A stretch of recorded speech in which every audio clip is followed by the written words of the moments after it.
இயேசுவுக்கு எல்லா புகழும் மகிமையும் உண்டாவதாக. இந்த வேளையிலும் கர்த்தர் நமக்கு தந்திருக்கிற வார்த்தையை நாம் தியானிக்க இருக்கிறோம். யோபு 9ஆம் அதிகாரம் 19ஆம் வசனத்தை ஒரு வாசிக்கும்படி அன்போடு கேட்கிறேன்.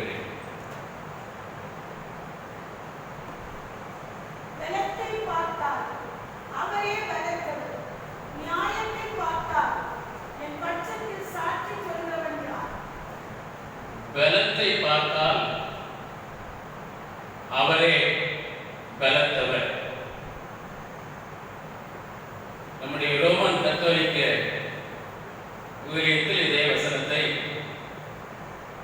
தமிழில் எப்படி மொழிபெயர்க்கப்பட்டிருக்கிறது பார்க்குமானால், வலிமையை பார்த்தால் அவருக்கு நிகர் அவரே. வலிமையை பார்ப்போமானால் அவருக்கு நிகர் அவரே. அதிகாரத்தை பார்ப்போமானால் அவருக்கு நிகர் அவரே. ஆற்றலை பார்ப்போமானால் அவருக்கு நிகர் அவரே. அவருக்கு நிகரானவர் யாரும் இல்லை. அவருக்கு ஒப்பானவர் யாரும் இல்லை. அவருக்கு சமமானவர் யாரும் இல்லை. அவருக்கு இணையானவர் யாரும் இல்லை. அவருக்கு ஈடானவரும் யாரும் இல்லை. நீங்களும் நானும் ஆராதிக்கிற நம்முடைய ஆண்டவராகிய இயேசு கிறிஸ்து நிகரில்லாதவர், ஒப்பில்லாதவர், ஈடில்லாதவர், இணையில்லாதவர் என்பதை நாம் ஒருபோதும் மறந்துவிட வேண்டாம். அப்படிப்பட்ட ஆண்டவருக்கு சேவை செய்த பெந்தேகோஸ்தே மாமன்றம் உருவாக காரணமாய் விளைத்த பெந்தேகோஸ்தே மாமன்றத்தின் பொருளாளராய் இருந்து ஆண்டவருடைய பணியில் உற்சாகமாய் செய்த சவுத் இந்தியன் அசம்பி சாப்பாடு ஸ்தாபனத்தின் ஸ்தாபகரும் அனைத்து கிறிஸ்தவர்களின் அன்புக்கு பாத்திரமாயிருந்த நம்முடைய அருமை போதகர் ஜே அவர்கள் கர்த்தருக்குள் நிற்கிறார்கள்.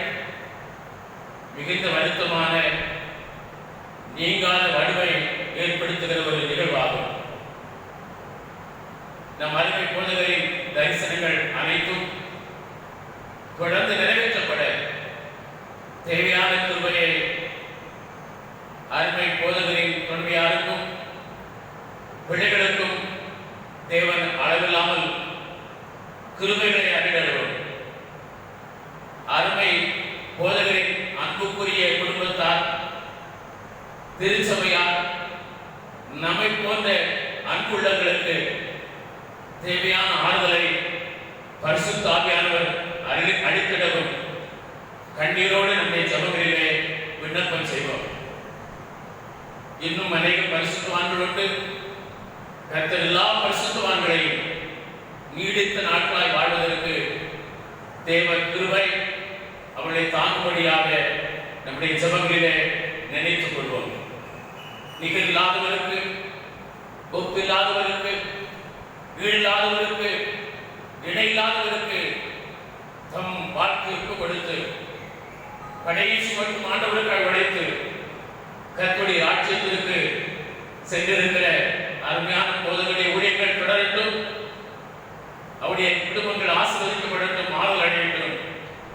நாமும் கூட கடைசி வரையிலும் இந்த அருமையான தேவ மனிதரை போல ஆண்டவருக்காய் ஊழியம் செய்ய கர்த்தர் பலன் தருவாராக. பாருங்கள், இங்கே யோபு சொல்கிறார், பலத்தை பார்த்தால் அவரே பலத்தவர். ரோமன் கத்தோலிக்க ஊழியத்தில் அதில் தமிழ் மொழிபெயர்ப்பு நான் உங்களுக்கு சொன்னேன். வலிமை பார்த்தால் அவருக்கு நிகர் அவரே. காலம் சென்ற சிஸ்டர் சாராள் நவரோஜ் அம்மா அவர்கள் எதிலெல்லாம் அவர் நிகரில்லாதவர் என்பதை குறித்து ஒரு அருமையான பாடலை எழுதியுள்ளார்கள். நிகரே இல்லாத சர்வேசா, திகழும் ஒளி பிரகாசா, கல்லும் மண்ணும் கடவுள் அல்ல, கல் மண் மரம் பொன் வெள்ளி உலோகம் ஐம்பன் இவைகளால் செய்யப்பட்டிருக்கிற தெய்வங்கள் அல்ல, கையின் சித்திரம் தெய்வம் அல்ல, கையினால் வரையப்பட்ட படங்களும் தெய்வம் அல்ல என்று அவர்கள் அழகாக பாடியிருக்கிறதை பார்க்கிறோம்.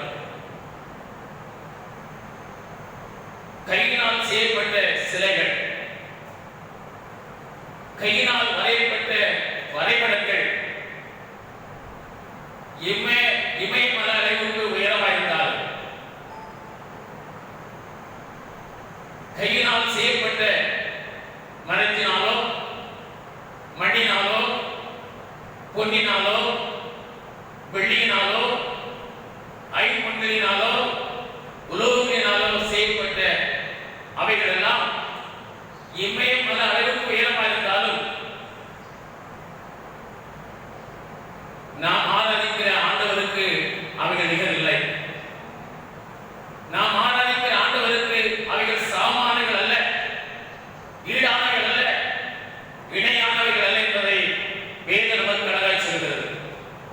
ஏசாயா 66ஆம் அதிகாரம் 1ஆம் வசனத்தை வாசிக்கிறோம். வாசியுங்கள்.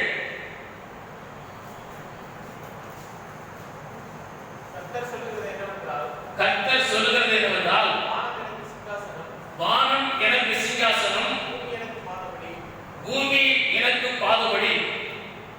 வானம் எனக்கு சிங்காசனம், பூமி எனக்கு பாதபடி. இப்படி இருக்க எனக்கு ஒரு கோவிலை கட்டுவீர்களோ, கட்டப்படுமோ? நான் தங்கியிருக்க ஒரு இடத்தை நீங்கள் எனக்காய் உண்டாக்க முடியுமோ? நீங்கள் தரப்படுமோ என்று நம்முடைய ஆண்டவர் வேதத்திலே கூறுவதை குறித்து பார்க்கிறோம். 2 சாமுவேல் 7ஆம் அதிகாரம் 5ஆம் வசனத்தில் ஆட்டு மந்தையின் பின்னே சென்ற தாவீதை, ஆடுகளை மேய்த்த தாவீதை தேவனாகிய கர்த்தர் இஸ்ரவேலின் தேசத்தின் ராஜாவாக ஏற்றின போது அவருடைய மனதில் நிகரில்லாத தேவனுக்கு கர்த்தருக்கு ஒரு ஆலயம், ஒரு கோவில் கட்ட வேண்டும் என்ற விருப்பம் உண்டானது என்று சொல்லி பார்க்கிறோம். அந்த வசனத்தை வாசியுங்கள். 2 சாமுவேல் 7ஆம் அதிகாரம் 5ஆம் வசனம்.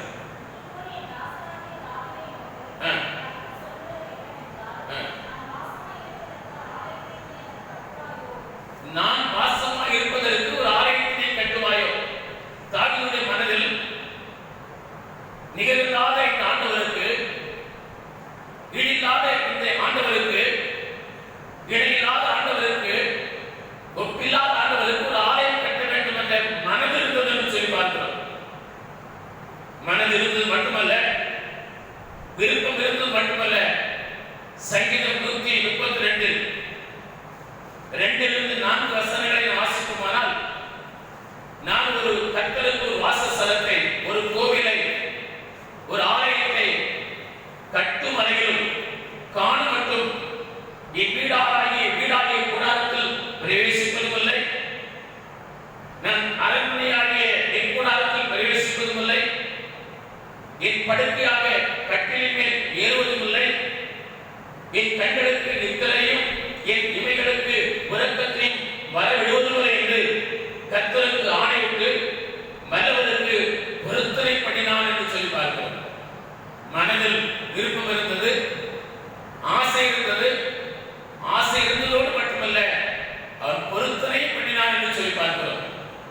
பொருத்தனை பண்ணின அந்த தாவீது 1 நாளாகமம் 22ஆம் அதிகாரம் 5ஆம் வசனத்தில் சொல்லப்பட்டிருக்கிறது போல, கர்த்தருக்கு கட்டப்படும் ஆலயம் சகல தேசங்களிலும், நான் கர்த்தருக்கு அவர் வாசம் பண்ணுவதற்கு கட்டுகிற ஒரு ஆலயம் சகல தேசங்களிலும் கீர்த்தியையும் மகிமை உடையதாக இருக்க வேண்டும் என்று விளக்கப்படித்து, மகிமையாய் இருக்க வேண்டும், கீர்த்தியாய் இருக்க வேண்டும் என்று விளக்கப்படித்து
சபதரித்து வைத்தேன் என்று தன்னுடைய மகனாகிய சாலமோனுக்கு கூறுவதை குறித்து பார்க்கிறோம்.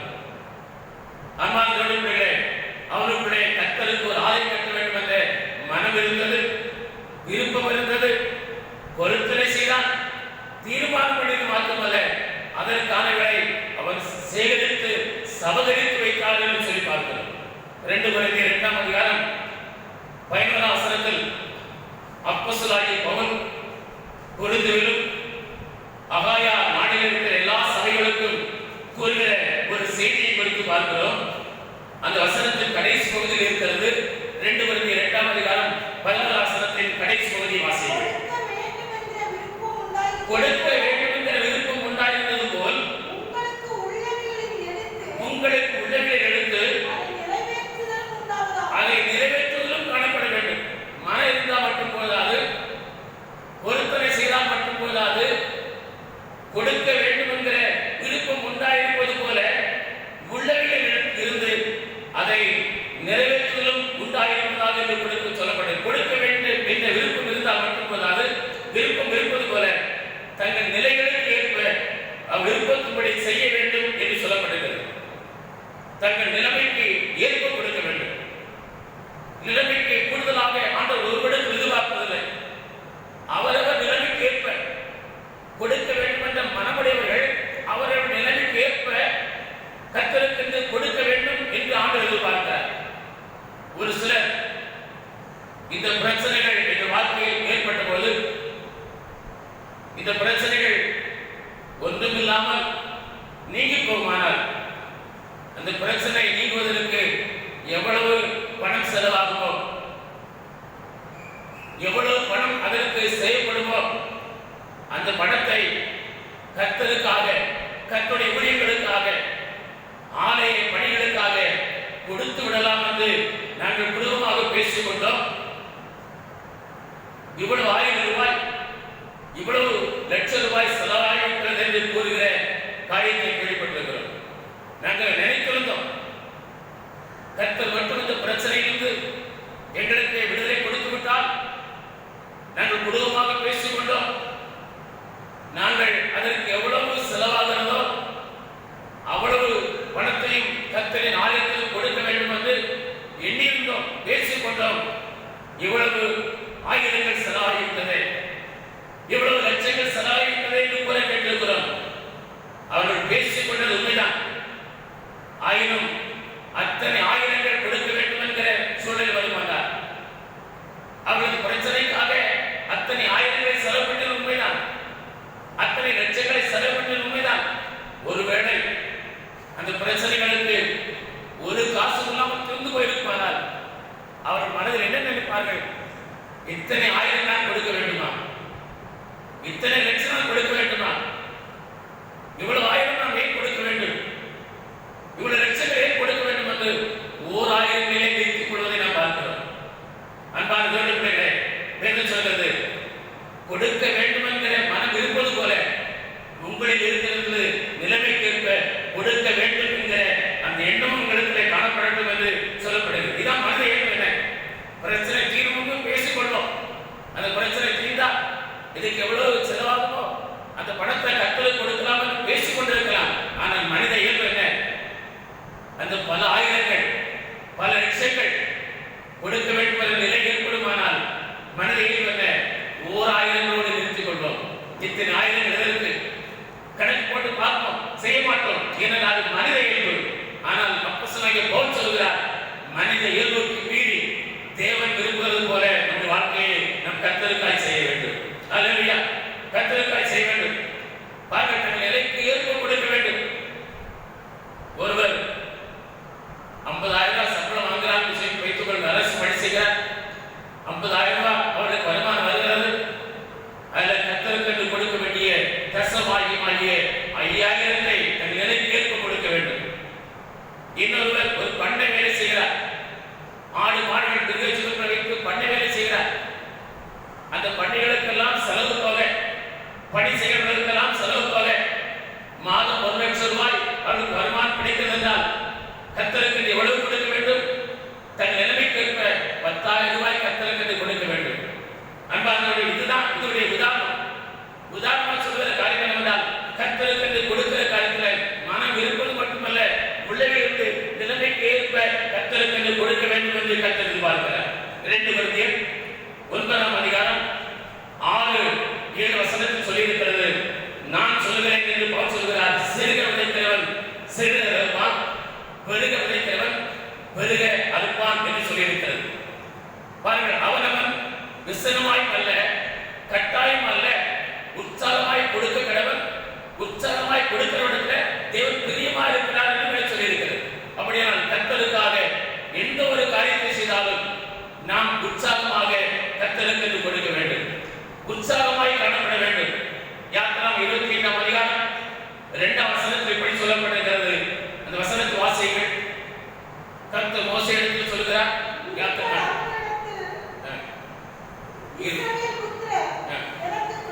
பிள்ளைகளே, நாம் கர்த்தருக்காக எதை செய்தாலும் மனப்பூர்வமாய், மன விருப்பத்தோடு, உற்சாகத்தோடு, சந்தோஷத்தோடு செய்ய வேண்டும். ஹல்லேலூயா. பிரேயர் வாரியர்களா இருக்கிறீங்க, ஜெப ஊழியத்தை உற்சாகமா செய்யணும், மனப்பூர்வமா செய்யணும். ஒரு சிறுவர் ஊழியம் செய்தீங்களா, அந்த சிறுவர் ஊழியத்தை நீங்கள் மனப்பூர்வமா செய்யணும், உற்சாகமா செய்யணும். இதை எனக்கு தந்துட்டாங்க, இந்த ஊழியத்தை என் கையில கொடுத்துட்டாங்க, அப்படி விசனமாய் கட்டாயமாய் செய்யக்கூடாது. உற்சாகமாய் செய்யறதுல கர்த்தர் செய்கிறார், பிரியமா இருக்கிறார். விடுமுறை விராமம் பண்ணி நடத்துறீங்களா? ஒரு பராமரிப்பு நடத்துகிற ஊழியத்தை உங்களுக்கு கொடுத்திருக்கிறாங்களா? ஒரு கைப்பிரதி ஊழியம் செய்கிறீர்களா? அல்லது தனித்தால் சுவிசேஷ ஊழியம் செய்கிறீர்களா?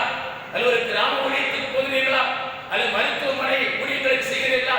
எந்த காரியமானாலும், அல்லது ஆலய வேலைகளில் ஆலயங்களை கூட்டி சுத்தம் செய்கிற வேலையாக இருந்தாலும் சரி, அந்த சேவைகளை போடும்போது அல்லது ஆலயம் முடிக்கப்போது சேவைகளை சேர்த்து வைக்கும் போது சபையின் பணிகள் எதுவானாலும், சிறிய பணியானாலும் பெரிய பணியானாலும், அதை கனத்துக்குரிய கடினமான பணியானாலும் அதை மனப்பூர்வமாய், மன விருப்பத்தோடு, உற்சாகத்தோடு செய்ய வேண்டும். அல்லையா?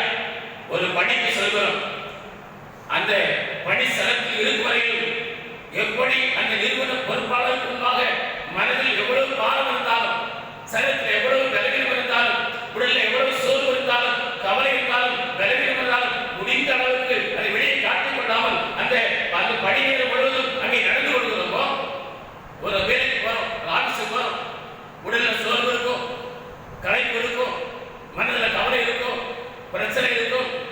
ஆனாலும் அந்த பணி செய்கிற நேரம் முழுவதும் அதை 12 hours என்றால் 12 hours முழுவதும், 8 hours என்றால் 8 hours முழுவதும் அதை வெளிக்காட்டிக் கொள்ளாமல் அங்கே எப்படி அந்த பணி நேரம் முழுவதும் நடந்து கொள்கிறோமோ, அதே போல தேவாலய காரியங்களிலும், ஆலய காரியங்களிலும், தேவாலய ஆராதனை நேரங்களிலும், ஆலய வேலைகளிலும் கர்த்தருக்கு முன்பாக நாம் காணப்பட வேண்டும்.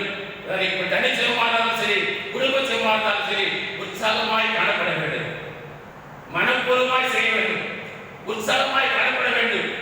ஒன்றை வெளியே காட்டிக்கொள்ளக்கூடாது.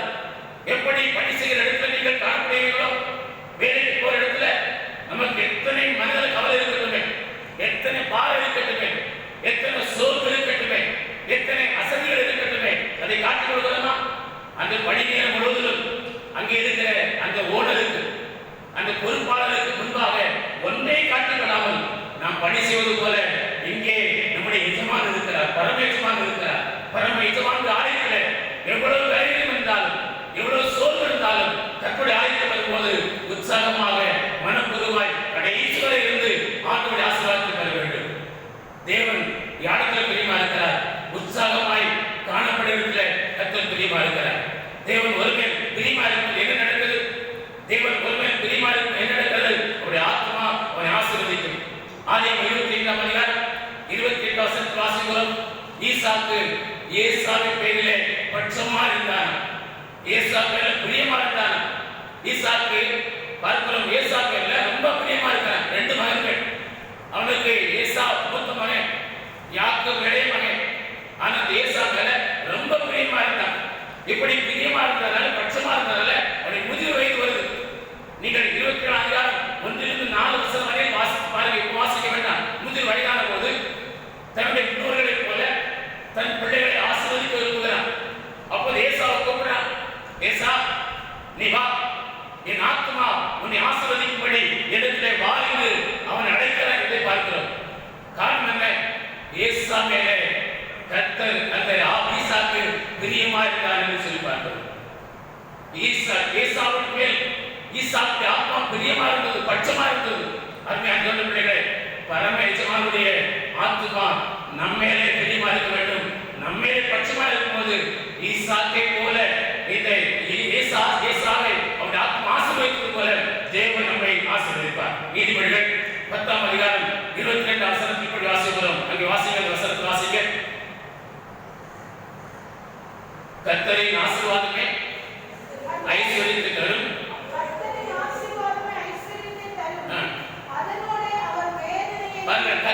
ஆசீர்வாதமே ஐஸ்வர்யத்தை தரும், அதனோடு அவர் வேதனை போட்ட பொருள் என்ன? கர்த்தரின் ஆசீர்வாதத்தோடு காணப்படும் ஐஸ்வர்யம் ஒருபோதும் உனக்கு வேதனை வருவிக்காது. கர்த்தருடைய ஆசீர்வாதத்தோடு நமக்கு இருக்கிற ஐஸ்வர்யம்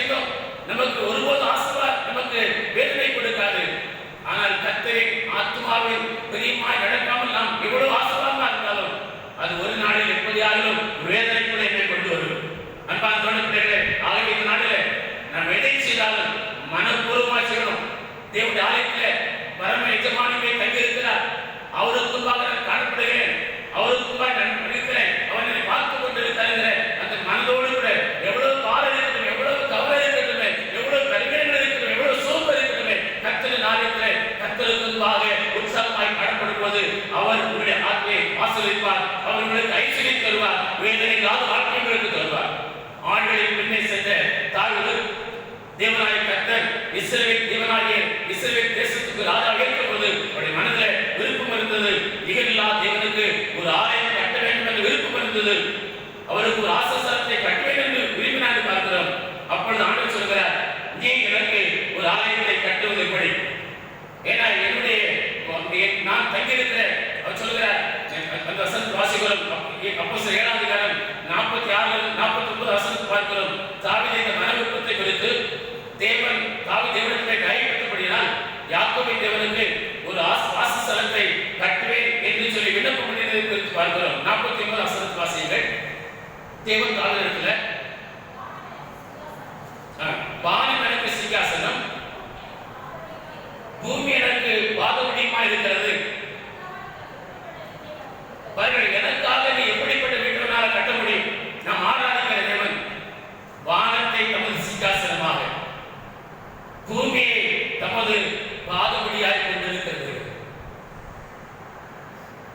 இமயமலை உயரங்களுக்கு காணப்படுகிற கையினால் செய்யப்பட்ட சிலைகளானாலும் வரைபடங்களானாலும் அவருக்கு நிகரானவை இல்லவே இல்லை.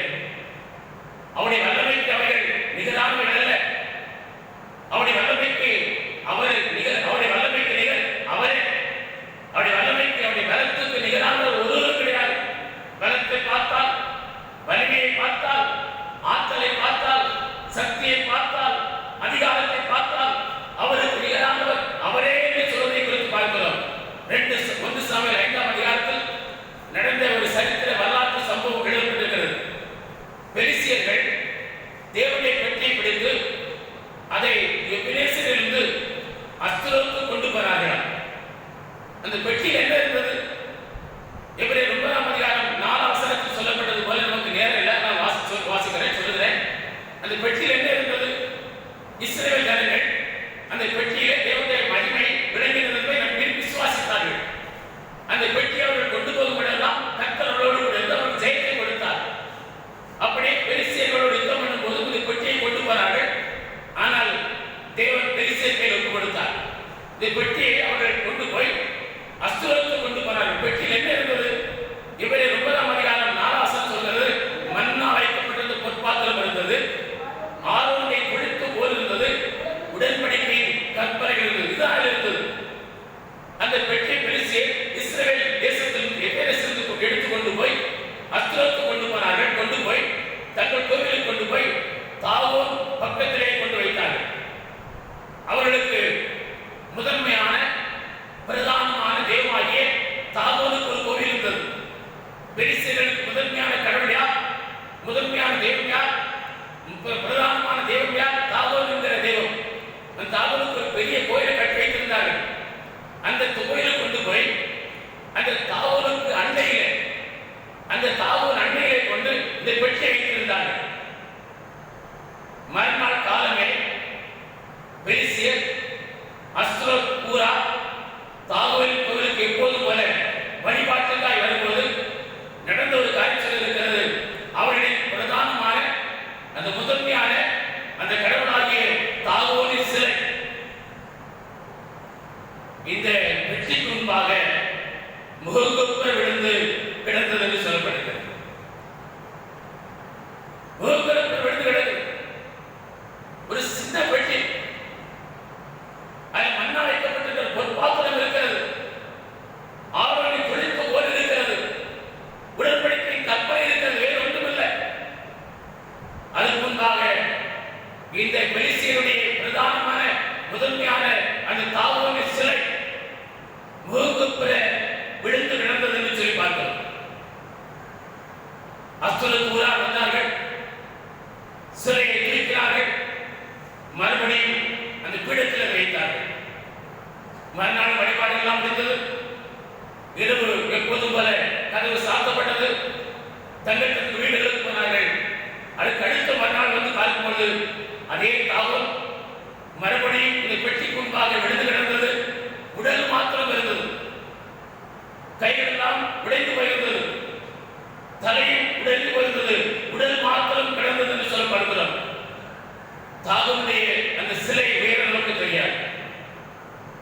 ஆனால் எபினேசரிலிருந்து பெலிஸ்தியர் கொண்டு போல அந்த பெட்டியின் அளவு என்ன தெரியுமா?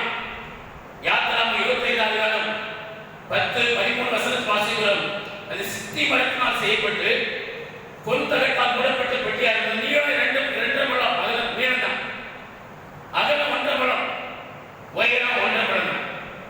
அந்த பெட்டியுடைய சைஸே எவ்வளவு? நீளம் 2.5 முழம், அகலம் 1.5 முழம், உயரம் 1.5 முழம்.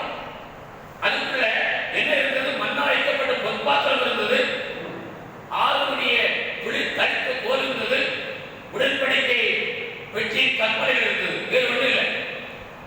பாருங்கள், இப்படி அந்த பெட்டி தாவும் நிறுத்தியிருந்த அந்த பீடத்தை பார்க்கலும் உயரம் பாருங்க சின்னதான். தாவும் சிலையில் வைக்கப்பட்ட பீடம் கூட பெரியது. ஆனால் பாருங்கள், அந்த பிரதானமான முதன்மையான அந்த தாவும் நிறுத்தப்பட்டிருந்த அந்த தாவும் சிலை அந்த பெட்டி முன்பாக முகங்குப்புற விழுந்து கிடந்தது. மறுநாளிலே உடல் மாற்றம் வந்தது, தலை இருகைகள் எல்லாம் உடைக்கப்பட்டு கிடந்தது என்று சொல்லி பார்க்கிறோம். அன்பார்ந்த பிள்ளைகளே, நீங்களும் நானும் ஆராதிக்கிற தேவன், தொழுது கொள்கிற தேவன், வழிபடுகிற தேவன் நிகரில்லாத தேவன். அல்லேலூயா. அவர் மண்ணினாலே பொருளினாலே செய்யப்பட்ட எந்த சிலைகளுக்கும் படைப்படைகளுக்கும் நிகரில்லாதவர், ஒப்பில்லாதவர், வக்கீலில்லாதவர், பெரியவர் என்று சொல்லி பார்க்கிறோம். 1 நாளாகவும் 18ஆம் அதிகாரம் 20ஆம் வசனத்தில் தாவீது இஸ்ரவேல் ராஜாவாக உயர்த்தப்பட்ட பொழுது ஒரு காரியம் சொல்கிறார். கர்த்தாவே, நாங்கள் எங்கள் காதுகளால் கேட்ட எல்லாவற்றின்படியும் தேவனுக்கு இதற்கு நிகரானவர் இல்லை, உம்மை தவிர வேறொரு தேவனும் இல்லை என்று சொல்வதை குறித்து பார்க்கிறோம். அன்பான பிள்ளைகளே, இந்த வேளையிலும் இந்த நேரலையை பார்த்து கொண்டிருக்கிறீர்கள். தற்செயலாக இந்த பேஸ்புக்கிலோ யூடியூப்பிலோ நீங்கள் இதை கவனிக்கும் போது இவனுங்க என்னதான் சொல்ல போறாங்க, இவங்க என்னதான் சொல்ல வராங்க பார்ப்போம் என்று நீங்கள் கவனித்துக் கொண்டிருக்கிறீர்களா? பரிசுத்த வேதாகம் கூறுகிற தேவனாய் கர்த்தருக்கு நிகரானவர், சமமானவர், இணையானவர், ஒப்பில்லாதவர் ஒருவரும் இல்லை என்பதை நீங்கள் அறிந்து கொள்ளும்படி உங்களை அன்போடு கேட்டுக் கொள்கிறோம். ஏசாயா 45ஆம் அதிகாரம் 21ஆம் வசனத்தில் இப்படி சொல்லப்படுகிறது. அந்த வசனத்தை வாசியுங்கள். ஏசாயா 45:21 வாசிங்க. நீதிபரரும் இரட்சகரும் சேர்ந்து ஏகமாய் யோசனை பண்ணுங்கள், அதை பூர்வ காலம் முதல் கொண்டு விளங்க பண்ணுங்கள். நான் வாசிக்கிறேன். நீதிபரரும் இரட்சகருமாய் என்னை அல்லாமல் வேறே தேவன் இல்லை, என்னை தவிர வேறே தேவனும் இல்லை. முழங்கால்கள் யாவும் எனக்குமாய் விளங்கும், நாவுகள் யாவும் என்னை முன்னிட்டு ஆணையிடும் என்று என்னை கொண்டே ஆணையிட்டிருக்கிறேன். இந்த நீதியான வார்த்தை என் வாயிலிருந்து புறப்பட்டது, இது மாறுவதே இல்லை. இந்த பரிசுத்த வேதாகம் சொல்கிற தேவன் சொல்கிறார், நீதிபரரும் இரட்சகருமாகிய என்னை அல்லாமல் வேறே தேவன் இல்லை, என்னை தவிர வேறே தேவனே இல்லை, வேறு ஒருவரும் இல்லை. முழங்கால்கள் யாவும் ஒரு நாளிலே எனக்கு வாய் முழங்கும், நாவுகள் எல்லாம் என்னை முன்னிட்டு அறிவிக்கப்படும். இது நீதியான வார்த்தை, என் வாயிலிருந்து புறப்பட்ட வார்த்தை, இது மாறுவதே இல்லை. 24 வசனம் பார்க்கிறோம். கர்த்தரிடத்தில் மாத்திரம் வல்லமை உண்டு, பலம் உண்டு என்று அவனவன் சொல்லி அவளுக்கு வந்து சேர்வான். அவருக்கு விரோதமாய் எரிச்சல் கொண்டிருக்கிற யாவரும் விற்கப்படுவார். ஒருவனை இவர்கள் என்னதான் சொல்றாங்கன்னு சொல்லி இந்த வேதம் சொல்கிற இந்த ஆண்டவர் மேலே எரிச்சல் கொண்டவர்களாக இருக்கிறது என்று சொன்னார். இந்த காலை வேளையிலே உங்களுக்கு நான் சொல்கிறேன், அன்போடு சொல்கிறேன், நீங்க யாரா இருந்தாலும் இந்த பரிசுத்த வேதாகம் கூறுகிற கர்த்தருக்கு விரோதமாய் நீங்கள் எரிச்சல் கொண்டிருக்கிறீர்கள். பலத்திலே அவருக்கு நிகர் எவரும் இல்லை, அவரை தவிர வேறொரு தேவன் இல்லை என்பதை உணர்ந்து இன்றைக்கு இயேசுவிடத்தில் உங்களை ஒப்புக் கொடுங்கள். இயேசுவின் பலத்தையும் ஏற்றுக் கொள்ளுங்கள். இயேசு கொடுக்கிற பாவங்களை பெற்றுக் கொள்ளுங்கள். இயேசுவால் கொடுக்கப்படுகிற ரட்சிப்பை பெற்றுக் கொள்ளும்படி உங்களை அன்போடு அழைக்கிறோம். யோபு 9ஆம் அதிகாரம் 19 வசனத்தில் யோபு சொல்கிற காரியம் என்ன? பலத்தை பார்த்தால் அவரே பலத்தவர்.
இந்த யோபு பெரிய ஜமீன்தாரா இருந்தார் என்று சொல்லி பார்க்கிறோம். அப்படியானால் அன்பார்ந்தவர்களே, கிழக்கு தேச புத்தர் எல்லாரும் ஒரு ராஜாவை போல மதித்த ஒரு மனிதன் யோபு. கிழக்கு தேசத்துக்கு எல்லா தேசங்களும் மத்திய தரைகளுக்கு அப்பால் இருக்க எல்லா தேசத்து ஜனங்களும் இந்த யோபுவை ராஜாவை வைத்திருந்தார்கள், ராஜாவை போல வைத்திருந்தார்கள். அந்த கிழக்கு தேசத்துடைய வழிபாடு முறை எப்படி இருந்தது? கிழக்கு தேசத்து தன்னுடைய வழிபாடு இருந்தது.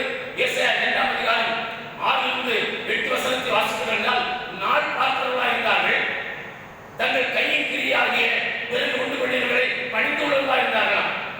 நாள் பார்க்கிறவர்களாக இருந்தாங்க, தங்கள் விரலின் கிரிகளாகிய தங்கள் கையின் கிரிகளை அவர் பணிந்து கொள்வதாய் காணப்பட்டார்கள் சொல்லி பார்க்கிறோம். ஆனால் ராஜாவை போல மதிக்கப்பட்ட யோபு யாரை வணங்கினார்? கிழக்கு தேச எல்லா ஜனங்களும், அவர்கள் நாள் பார்க்கிறவர்களும், நேரம் பார்க்கிறவர்களும், ஜாதகம் பார்க்கிறவர்களும், கையின் கிரிகளாகிய சிலைகளை வழிபாடு பண்ணுகிறவர்களும், இயற்கைகளை வழிபாடு பண்ணுவதாக இருந்தார்கள். ஆனால் யோபு சொல்கிறார், யோபு 31ஆம் அதிகாரம் 26 to 28 வசனத்தை வாசிக்கும் போது இப்படி சொல்கிறார். இந்த வசனத்தை வாசியுங்கள். சூரியன் பிரகாசிக்கும் போதும் அல்லது சந்திரன் மகிமையாய் செல்லும் போதும் அதை நோக்கி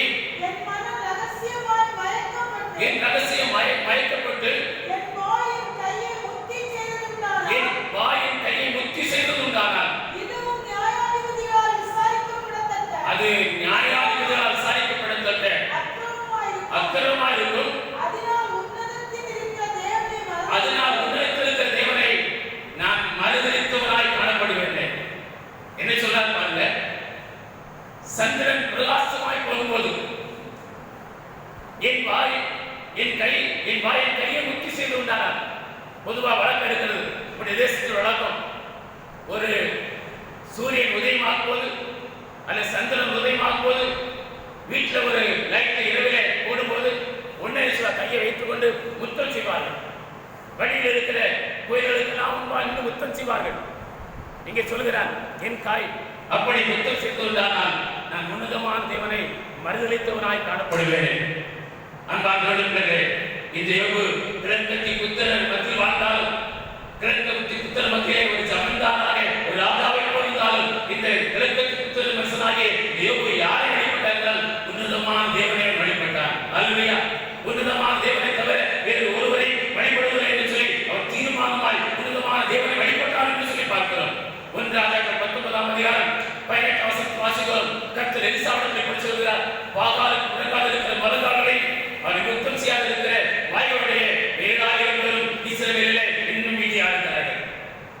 எலியா சொன்னான், நான் மாத்திரம் தான் இருக்கிறேன், என்னை கொல்ல பார்க்கிறாங்க. நானே சொல்றேன், இல்லப்பா நீ மாத்திரம் அல்ல, எப்படி பாகால்களை முத்தம் செய்யாத வாயுடைய இருக்கிற உன்னை போல இன்னும் 7000 பேர் இருக்கிறாங்க, பாகாலை முத்தம் செய்யாத இருக்கிறாங்க சொல்லி இருக்கிறார். அன்பார்ந்தவர்களே, நீங்களும் நானும் ஒருபோதும் நாம் ஆண்டவரை தவிர வேறு ஒருவரையும் நாம் பணிந்து கொள்ளக்கூடாது. ஓசியா 13ஆம் அதிகாரம் 1-3 வசனத்தில் வாசிக்கிறோம். எப்ராயிமை குறித்து சொல்லப்பட்ட ஒரு காரியத்தை பார்க்கிறோம். எப்ராயிமை குறித்து சொல்லப்பட்ட செய்தியை ஓசியா கேட்டபோது நடுக்கம் உண்டாயிட்டான். ஏன் நடுக்கம் உண்டாயிற்று? எப்ராயிம் மேன்மை பெற்றவனாய் இருந்தான். பாகால் விஷயத்திலே அவன் குற்றம் காணப்பட்டவனாய் காணப்பட்டான். அவன் அதிகமாய் பாவம் செய்தான் என்று சொல்லியிருக்கிறது. என்ன பாவம் செய்தானா? வெள்ளியால் வார்ப்பித்த சிலைகளுக்கு, வார்ப்பித்த கன்றுகளுக்கு பலியிடலாம், குற்றமிடலாம் என்று அவன் சொன்னான் என்று சொல்லப்படுகிறது. அது 3 வசனத்தை வாசிங்க.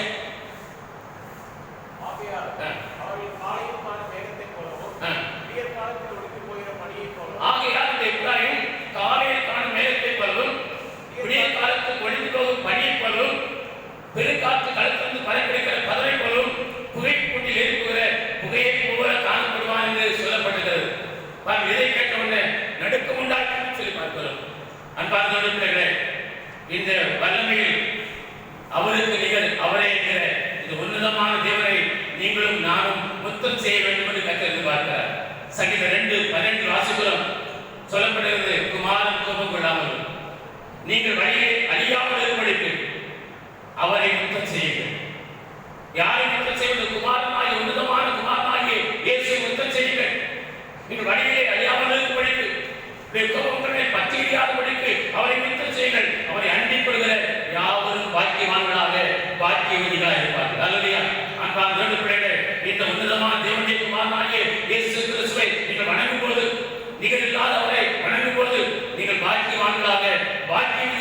வாலிபர்கள் ஒருபோதும் வெட்கமடையாதபடி கர்த்தரை பாதுகாத்துக் கொள்வார். நீங்கள் ஒருபோதும் வெட்கமடையாதபடி காத்துக் கொள்வார். உங்கள் முகங்கள் ஒருபோதும் வெட்கமடையாதபடி இந்த இயேசுவானவர் உங்களை பாதுகாத்துக் கொள்வார். நீங்களும் நானும் ஆராதிக்கிற தேவன் அவருக்கு நிகரானவர் ஒருவருமே இல்லை. அல்லேலூயா. அவருடைய வல்லமைக்கு நிகர் ஒன்றுமே இல்லை. அவர் நிகரில்லாத தேவன், இணையில்லாத தேவன், ஒப்பில்லாத தேவன். அவரை போல ரட்சிக்கத்தக்க வேறொரு தேவனில்லை என்று சொல்லி தேவசார் என்ற அந்த அரசன் சொல்வதை தானியேல் புத்தகத்தில் வாசிக்கிறோம். அவன் பார்த்தவர்களுடைய காரணம் என்ன? தானியேல் சொல்லும்போது தானியேல் புத்தகத்தில் 3 அதிகாரத்தை வாசிக்கிறோம். 3 வாலிபர்கள், இந்த வாலிபர்கள் ஒரு ராஜா பெரிய பொற்சலை நிறுவுகிறான். அதை பொற்சலை வணங்காதவர்களெல்லாம் அக்னி சூளைகளை கொண்டு தூக்கி போடப்பட சட்டத்தை ஏற்றுகிறான். இந்த 3 வாலிபர்களும் அந்த பொற்சலையை வணங்காததை கண்டபோது ராஜாவுக்கு மிகுந்த கோபப்பட்டது. தன்னுடைய ராணுவத்தில் இருக்கிற பலசாலிகளான 3 ராணுவ வீரர்களை கூப்பிடுறான். இவருடைய வஸ்திரத்தோடு கட்டுங்க, கட்டி தூக்கி கொண்டு போய் அந்த அக்னி சூளைகளை போடுங்கள் என்று சொல்லிவிட்டு இந்த 3 வாலிபர்கள் கோபம் அதிகமாக இருந்ததுனால அந்த அக்னி சூளை 7 மடங்கு அதிகமா அவன் சூடாக்க சொல்கிறான்.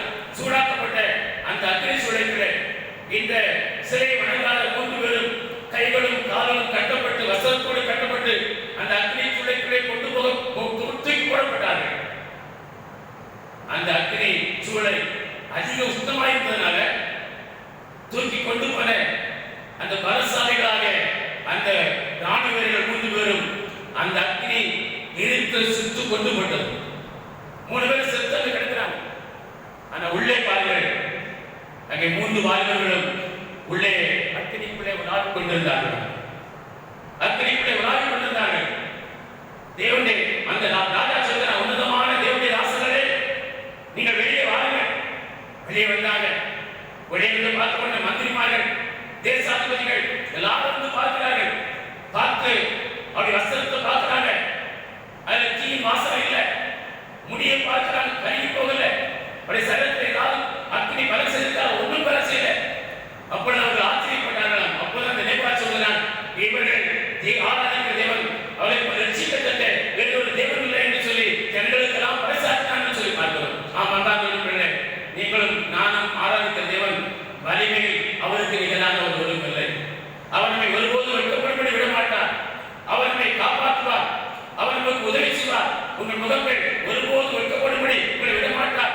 உங்களை சேதப்படுத்தும்படி எந்த தீங்கும் உங்களை சேதப்படுத்தாமல் உங்களை பாதுகாத்துக் கொள்வார். உங்களுக்கு விரோதமாய் எழுப்புகிற எந்த ஆயுதம் வாய்க்காமல் புகப்படும்.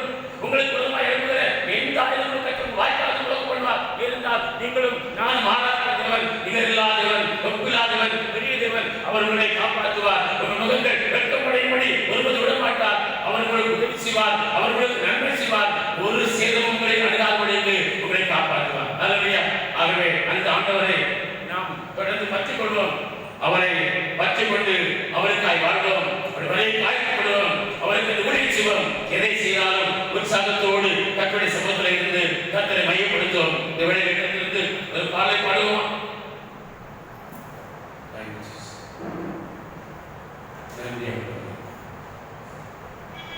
மகிமையாய் வெற்றி சிறந்த கர்த்தரை மகிழ்ந்து பாடுவோம். பலத்தை பார்த்தால் அவரே பலத்தவர். வலிமையை பார்த்தால் அவருக்கு நிகரவர். அதிகாரத்தை பார்த்தால் அவருக்கு நிகரவரே. ஆற்றலை பார்த்தால் அவருக்கு நிகரவரே.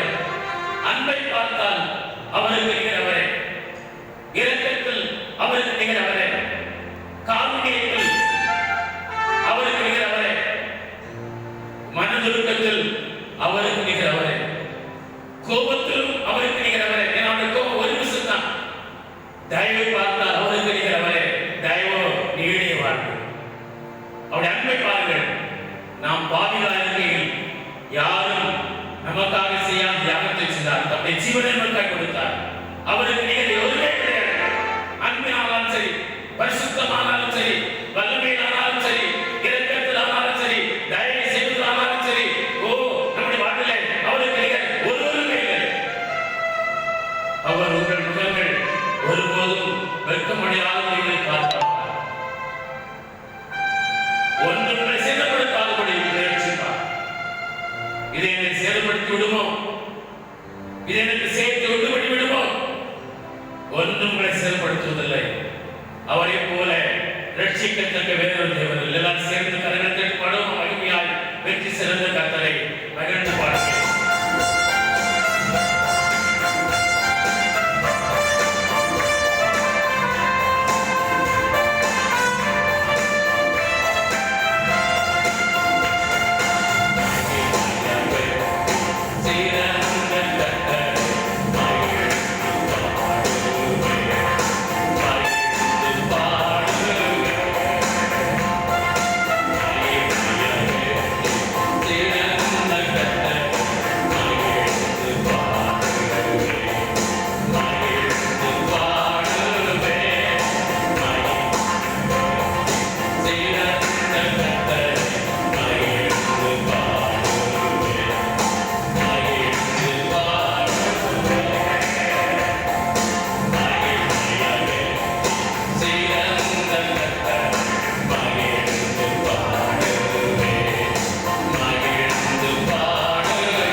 உம்மை விட்டு பின்வாங்காமல் உறுதியாக இருப்பதற்கு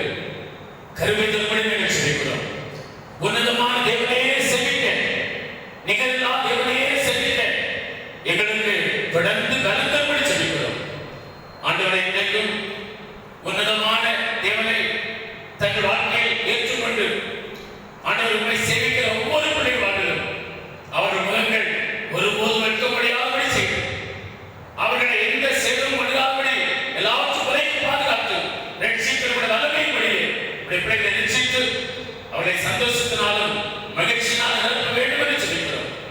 இயேசுவின் நாமத்தில் சொல்லிக்கிறோம், ஜீவனுள்ள நல்ல பிதாவே, ஆமென். என் ஆத்துமாவே கர்த்தரை ஸ்தோத்திரி, என் முழு உள்ளமே அவருடைய பரிசுத்த நாமத்தை ஸ்தோத்திரி. என் ஆத்துமாவே கர்த்தரை ஸ்தோத்திரி, கர்த்தர் செய்த சகல உபகாரங்களை மறவாதே. ஆமென். நம்முடைய கர்த்தராகிய இயேசு கிறிஸ்துவின் கிருபை, பிதாவாகிய தேவனுடைய அன்பு, பரிசுத்த ஆவியானவர் அருளும் ஆசீர்வாதம் சமாதானம் கர்த்தர் வருக வரைக்கும் நம்மோடு கூட இருப்பதாக. ஆமென். ஆமென். அல்லேலூயா. கர்த்தருடைய ஆசீர்வாதம்